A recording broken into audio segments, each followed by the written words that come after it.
बोलो स्वामीनारायण भगवान लक्ष्मीनारायण देवनी जय। श्री हरिकृष्ण महाराजनी जय। विजयादशमीना पावन दिवसे આજે વિક્રમ સંવત 2081ના પરમ પાવન પર્વે વડતાલ ધામમાં શિક્ષાપત્રી લેખન દ્વિશતાબ્દી મહોત્સવ અને આચાર્ય પદ સ્થાપન દ્વિશતાબ્દી મહોત્સવ પ્રસંગે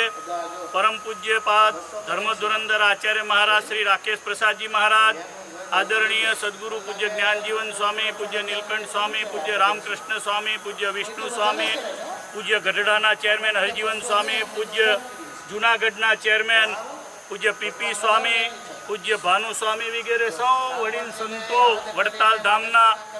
ચેરમેન પૂજ્ય દેવ સ્વામી, પૂજ્ય સંત સ્વામી, સૌ સંતોએ આજે ભગવાન સ્વામિનારાયણને રાજી કરવા માટે, લક્ષ્મીનારાયણ દેવને રાજી કરવા માટે પરમ પૂજ્યપાદ આચાર્ય મહારાજ શ્રી જે રીતે સ્વામિનારાયણ ભગવાને આપણા શાસ્ત્રો ભક્ત ચિંતામણી હરિલામૃતમાં લખ્યું છે પ્રમાણે ભગવાને 2 માસ રહી અને દરરોજ 200 પ્રદક્ષિણા કરી છે, એ રીતે પૂજ્યપાદ જ્ઞાન સ્વામી આ અભિયાન શરૂ કરાયું. એના ભાગરૂપે અને શિક્ષાપત્રી અને આચાર્ય પદ સ્થાપનના અતિ પાવન પ્રસંગે આજે જ્યારે વિજય સ્તંભનું આરોહણ થવા જઈ રહ્યું છે એવા પ્રસંગે પૂજનીય સર્વે લક્ષ્મીનારાયણ દેવ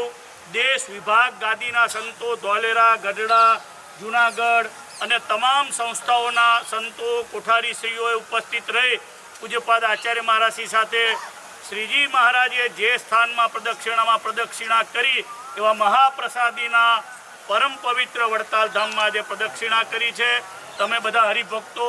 અને લાઈવ જોનારા સૌ સાક્ષી બન્યા છીએ. આપણે બધા ધન્યભાગી છીએ કે આપણને વડતાલ ધામ મળ્યું, આટલા બધા આવા સંતો મળ્યા અને રાકેશ પ્રસાદજી મહારાજ જેવા આચાર્ય મહારાજ મળ્યા, એટલે આવો દિવ્ય પ્રસંગ આપણને સૌને સાંપડ્યો છે. બોલો આચાર્ય પદ સ્થાપન દ્વિશતાબ્દી મહોત્સવ કી જય,